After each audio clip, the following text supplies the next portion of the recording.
What's up, everybody? Super Dorks fan here for Mustang Weekly Update number 24 on this Friday.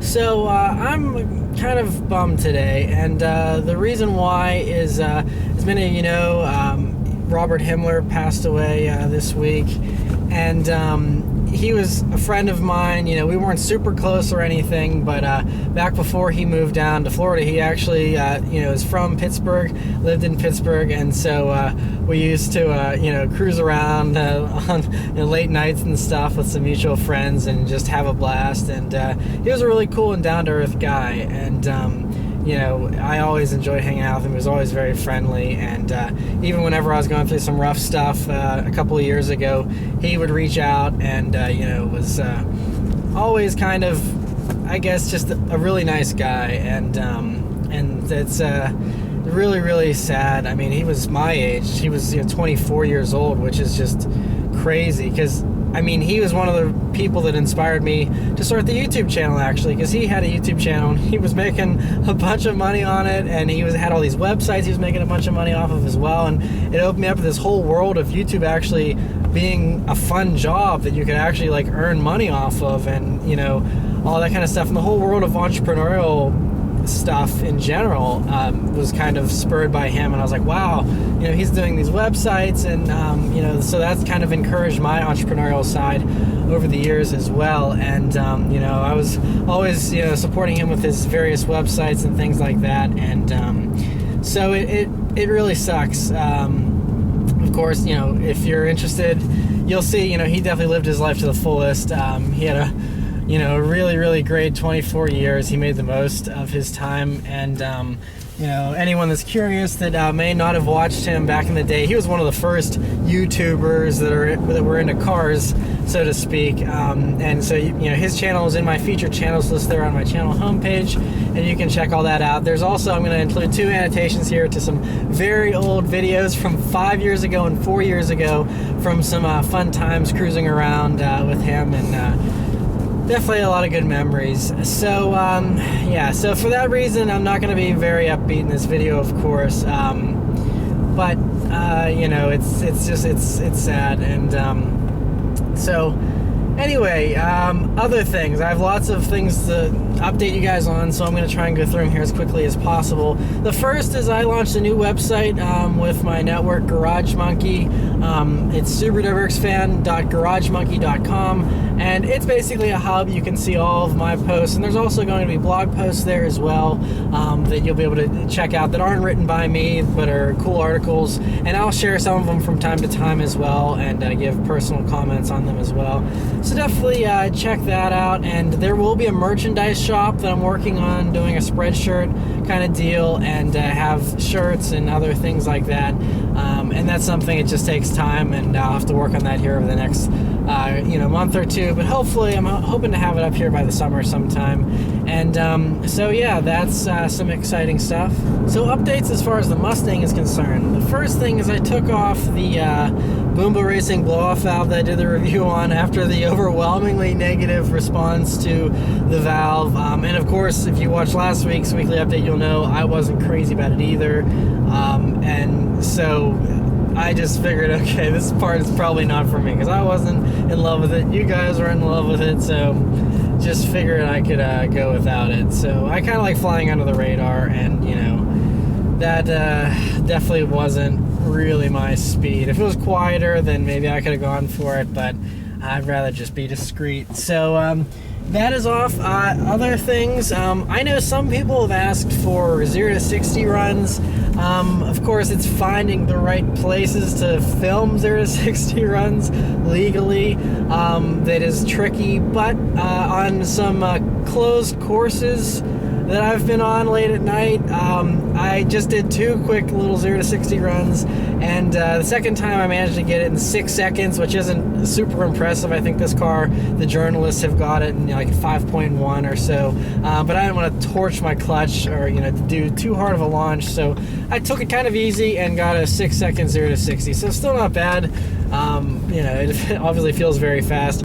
So, but yeah, so that's that. The last thing I'd mention real briefly is I've been seeing really good fuel economy out of this car the past couple of weeks here.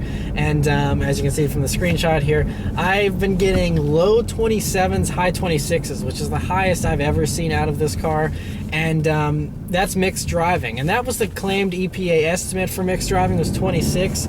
And before, if you'll remember from the previous weekly updates, it was a little on the low side, 24, 25. Now we're exceeding that, and I've been seeing over 30 miles per gallon on just strictly highway driving as well.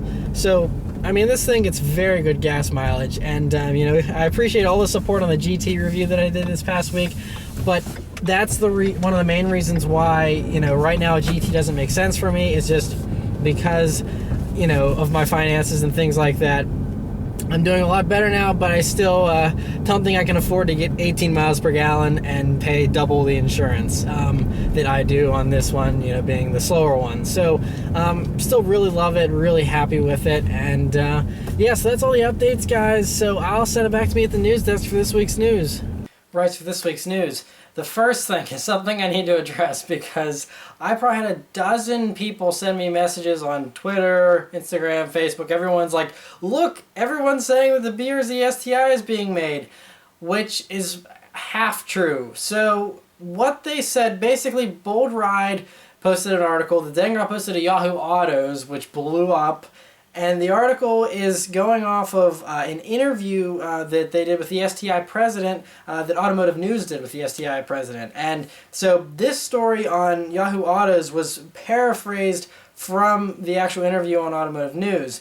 And this was an interview that was done back when the BRZ STI was revealed, you know, a couple weeks ago. And so anyway, what this is saying, and I think there was more information added, or someone missed it, or I don't know what happened, but anyway, here's the facts as far as I understand it.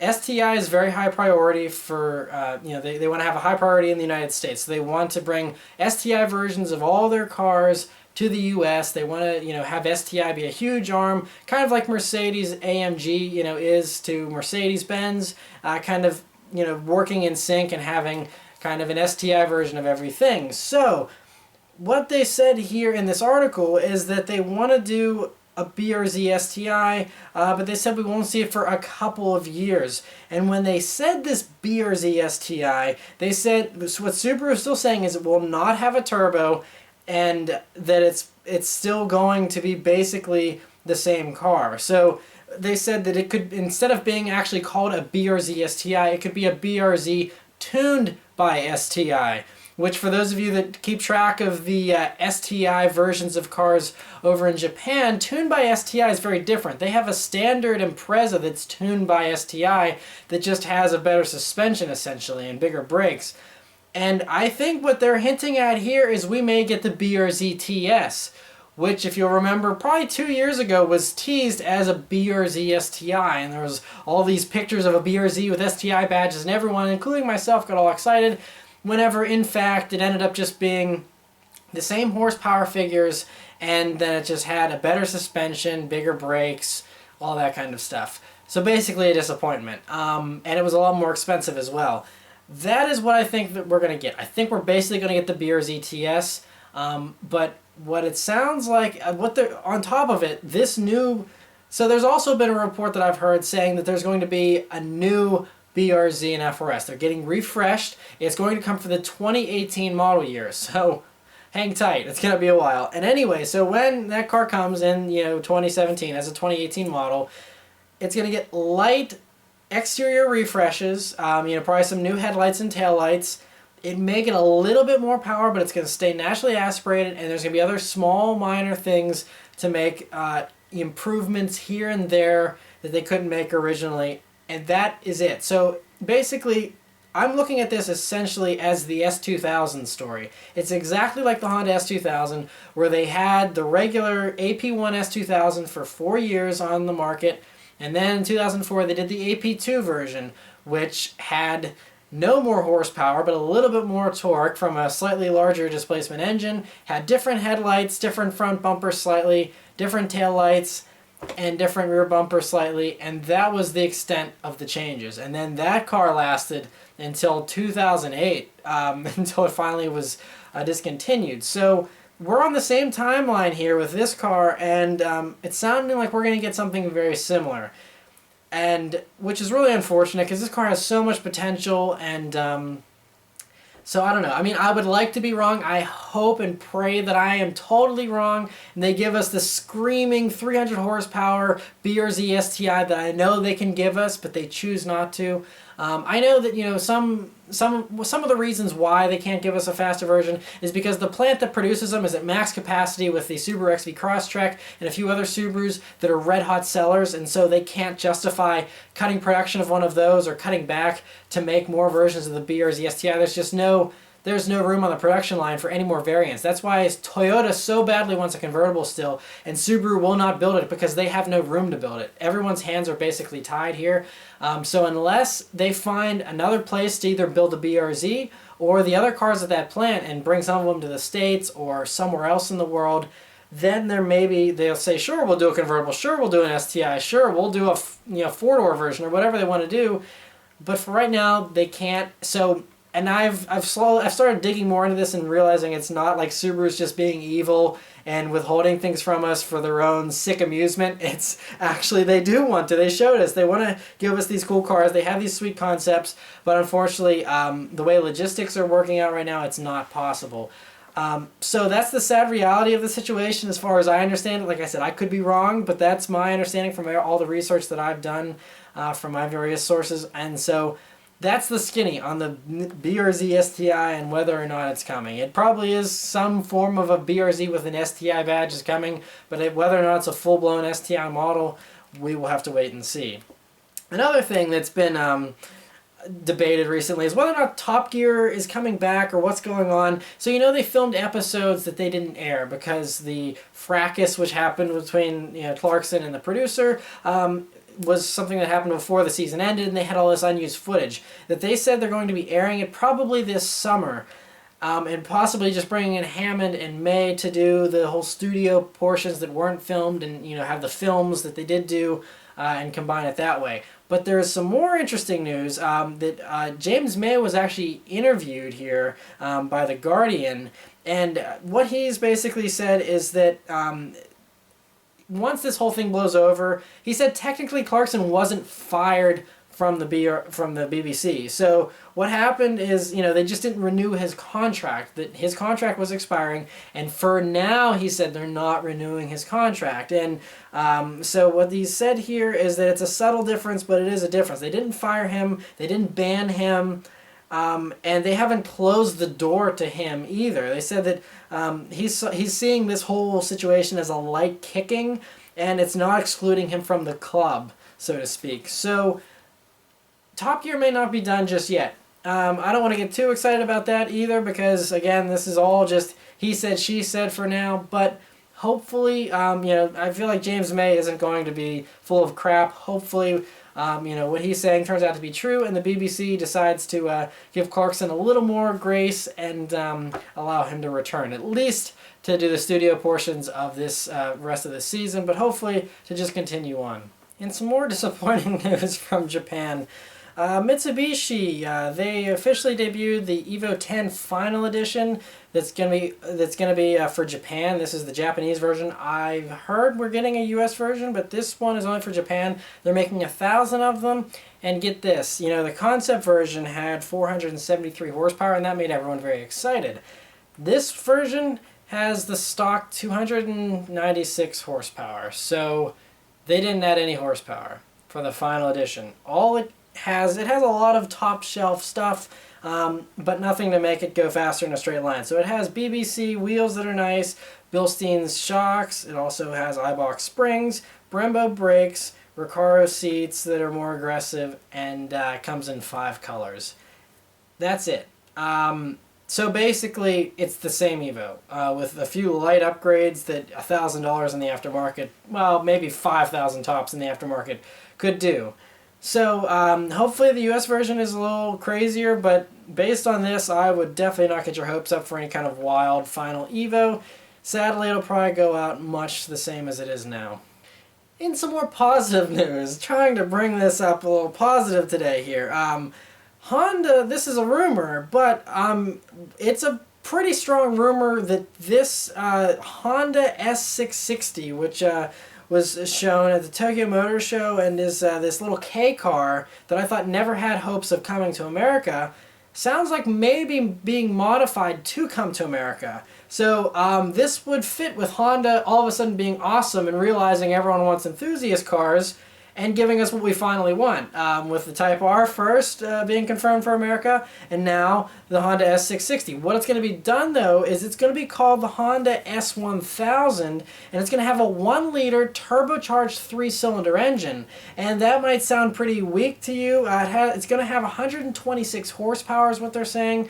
But the thing is, this thing is really small and really light. Now, the S660, you know, which does not have as much horsepower. That one only has 64 horsepower, but it weighs below 2,000 pounds. Now this one with the larger engine is going to be heavier. Also, it has to be significantly restyled for American crash test standards, which means bigger bumpers to survive the 5-mile-per-hour impacts that are required here, and other various things for side impact stuff. But what they're saying is also that instead of a convertible, it's going to be a hardtop, and this just gets better and better. I mean, this sounds like rumor material, but this is so crazy specific that it almost sounds like this is legit. What it's saying is that it's going to be a hardtop. It's going to have a wider and more aggressive body because with the more power, they need wider tires. And so because of wider tires, you need wider fenders. All good stuff. They're also saying to feed this engine, which is going to be, it's mid-engine by the way. This thing's in the back from what I hear. It's going to have a snorkel-style roof scoop in the roof to feed the air intake in the back, which sounds pretty awesome. And there's even rumors of a Type R version of this car. So yes, all of that's very exciting. And then some more exciting news, of course, this wonderful new Honda Civic we'll be getting that all have turbocharged engines, and the Type R that's coming eventually. Well, it might have just been revealed, the production version, in some patent drawings that were submitted for the patenting office here. And it looks great. I mean, we see a coupe here, and it looks really good. And I'm hoping that, there's even, they have all the patents, so it's the 4-door, the hatchback, everything.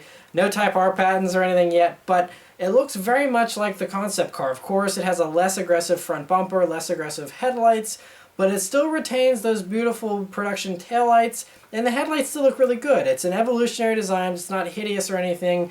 Looks really good, and I think that's going to look great in Type R trim. So very exciting to see that. On to some spy shots this week. The first is Aston Martin's hard at work here. Every week it seems we're seeing spy shots of the new DB, which will probably be called the DB11. We're seeing all kinds of spy shots of it out here and out and about.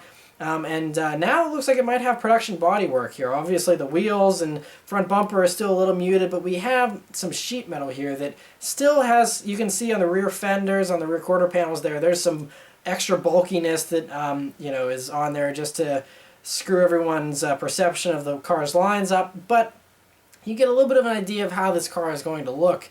And it looks still a lot like the DB9, but looks like it's going to probably be a little more aggressive, and it's exciting to see. I'm really looking forward to seeing the production version of that. Another car that was out lapping the Nürburgring was the new Audi S4, which looks good from the camo shape we can see. Of course, we don't even know how the new A4 is going to look yet, let alone the S4. We know it's probably going to take a lot of cues from the new TT, but they're saying that the power is going to get bumped up to 340 to 350 horsepower to compete with the Mercedes C450 AMG. Because keep in mind, the S4 model is meant to compete with the BMW 335s and the C450s.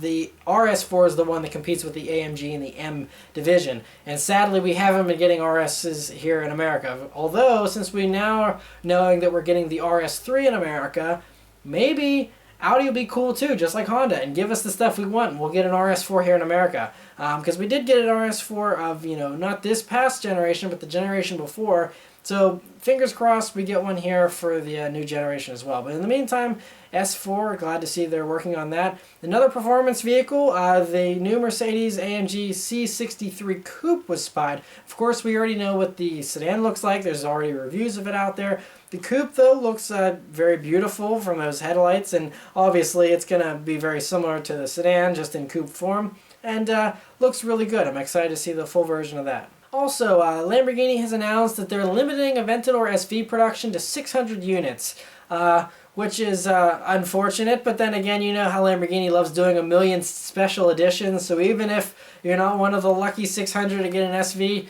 there'll be plenty of other high-performance versions, I'm sure, in the future, and so yeah, but 600 units of that, very cool. And some really great news, again, a rumor, but this has some pretty good basis in reality. Lincoln is considering giving all their cars real names again, which means ditching the MKZ, MKC, MKX, MKT, and whatever else there is. Because, you know, the Lincoln Continental is coming, and it's going to be called the Lincoln Continental. It's coming next year. It was spied this past week in production form, although it's camouflaged up so you can't see anything. But they're calling it the Continental. What we're hearing is that going forward, they said we don't want to give anything away, but going forward, they're going to probably reintroduce proper names into the thing. And I think that's really good because, you know, you can try and blend in with the Germans with the alphabet soup, you know, names that are boring and uninspiring, or you can have Lincoln that they have so many great nameplates they can, you know, harken back to. The Zephyr, which is what the MKZ was called before they decided to do this rebrand of it. So you have all these wonderful names like, I mean, Town Car and just things that ooze classiness. So many wonderful Lincoln names over the years. And so they're saying that, you know, we'll hopefully be seeing some of those. I mean, I don't know when. I would think, you know, with the MKC just coming out and the MKZ is due for a refresh here soon probably, but I don't know if this will come for a refresh or a totally new model. I mean, so this probably won't happen overnight, but it looks like Lincoln may be getting back to their glorious roots. Now just give the Continental suicide rear doors and you'll be set. So anyway, next is more Honda news actually. Now I'm going to move on to there were some new cars debuted at the Shanghai Motor Show, and while a lot of these don't apply to the US market, some of them do, and there is some interesting things to talk about. So first is Honda revealed the Concept D. And the Concept D is a crossover that looks like it's inspired by Lexus a bit, but I would say that still is cautiously good looking, a little bit aggressive, but pretty cool, and has wide fender flares, a lot of good stuff, and very cool to see that. Again, just a concept, but could maybe hint at the future of Honda vehicles to come. Other Shanghai news is McLaren unveiled the 540C, which is the 570S, but detuned to you know, have a little bit less horsepower. And this is a cheaper car. And what it does, because of these taxes in China, if you have under a certain horsepower mark, you sidestep a lot of these you know, extravagance taxes that they put on cars in China. So this will be a lot more affordable for people in China.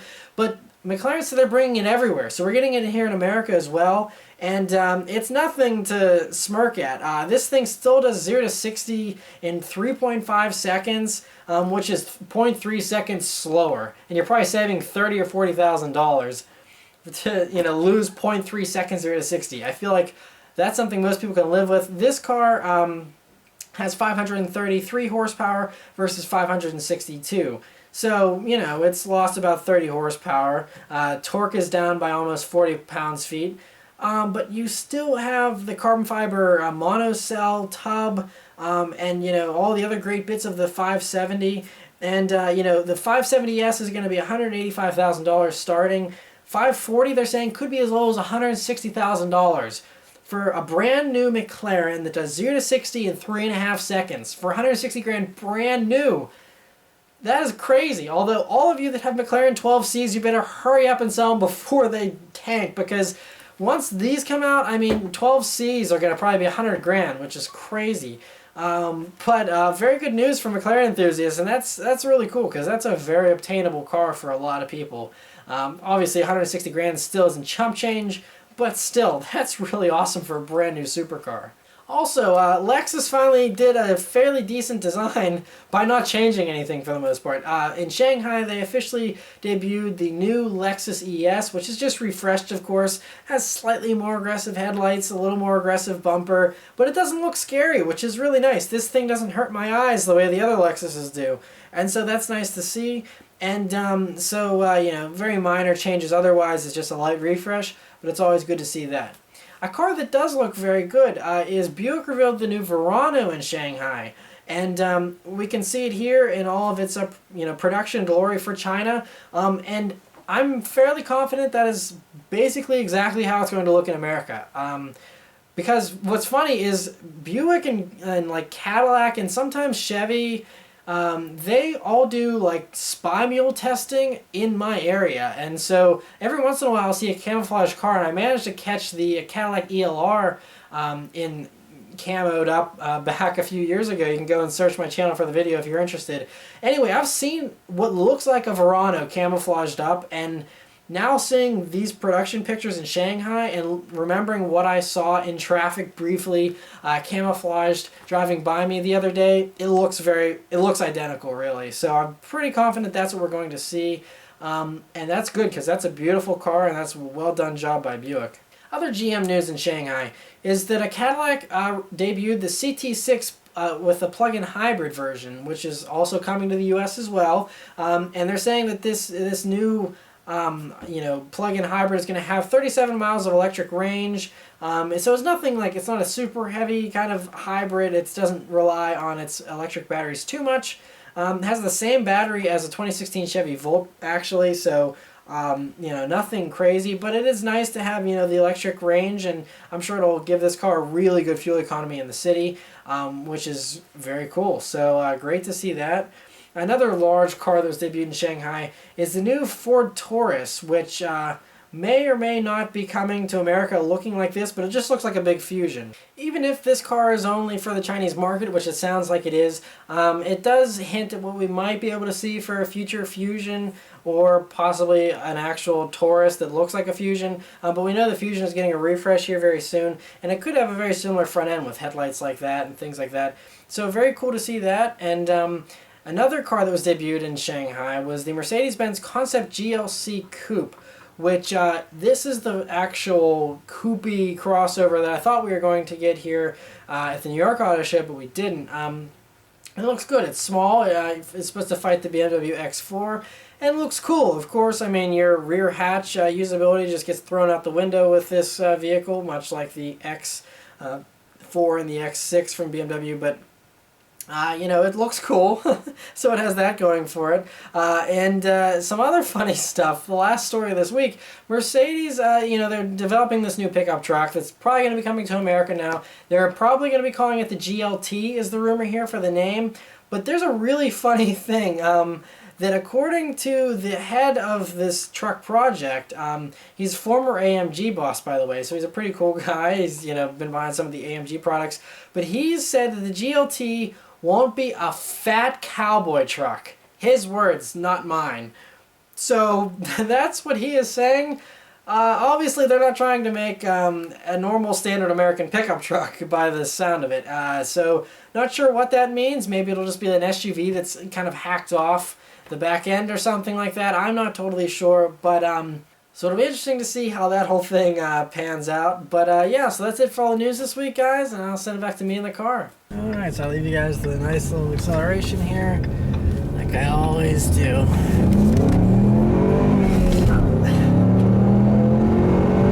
Takes off. Still love the power in this thing. So anyway, thank you guys for watching. I'll see you next time. Take care.